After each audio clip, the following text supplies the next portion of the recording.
I go to Dr. Sanusi. We know, yes, it is a desirable thing to do. We are looking forward to it. In fact, like the other two panelists have talked about, it is already happening.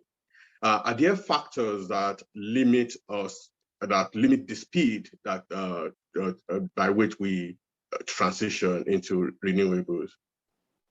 Dr. Sanusi? Yeah, thank you very much, Debo. And thank you, Bimbo and Kola, for that background on energy transition. Yeah, of course, from our own experience, in Nigeria, being a young country, a developing country that has, sought to cash in on this energy transition thing, because if you look at it, actually, we have an advantage because it's basically us leapfrogging into a new technology that can help us, address our peculiar needs, within Africa, within Nigeria, because one of the other benefits, of this energy transition, especially using renewable energies, because it fits in very, very well with our off-grid electrification strategy. It's easy for us to deploy. It's modular. We don't need to spend too much, money extending, the national grid to small villages. We can quickly just go and, set up a solar mini grid, in these communities. So it helps us. So from our own point of view, having done, a bit of, pilot projects and, scaling up now, we look at it from the point of view of costs. As a government, how much do we need to bring in to scale up electricity access using these new technologies, renewable, to all of those communities that currently don't have access in Nigeria and also, across Africa?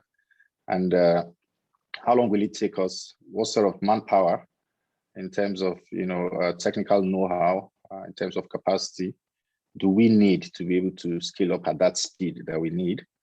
And, what the technology itself, is it addressing, yes, it's addressing off-grid issues, but how do we integrate it adequately into, the grid as well?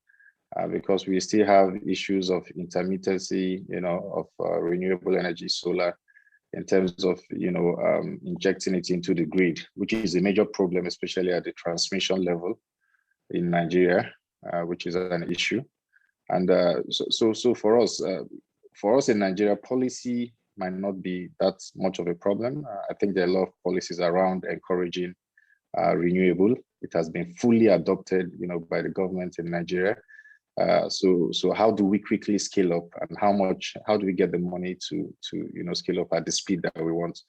For me, I would look at it from that point of view as an implementer, as a public servant that is looking at the entire country and how we can easily scale up. There's also the issue of local manufacturing. How do we key into the economy of renewable?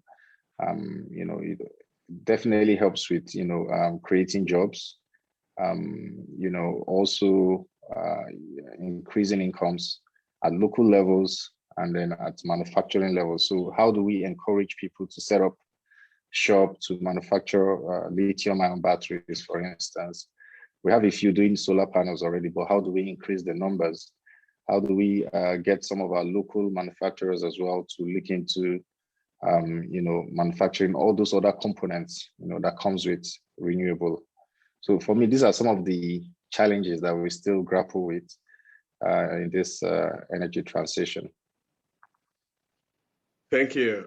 So you mentioned cost and a little bit of the fact that our current installation, the current grid, so integrating the solar or renewable resources into that. So the kind of path dependence, because our current technologies are built a certain way. And you also even gave us some benefits in terms of employment generation, because especially in renewables, there are some other industries that are related to it. One big one that comes to mind is storage.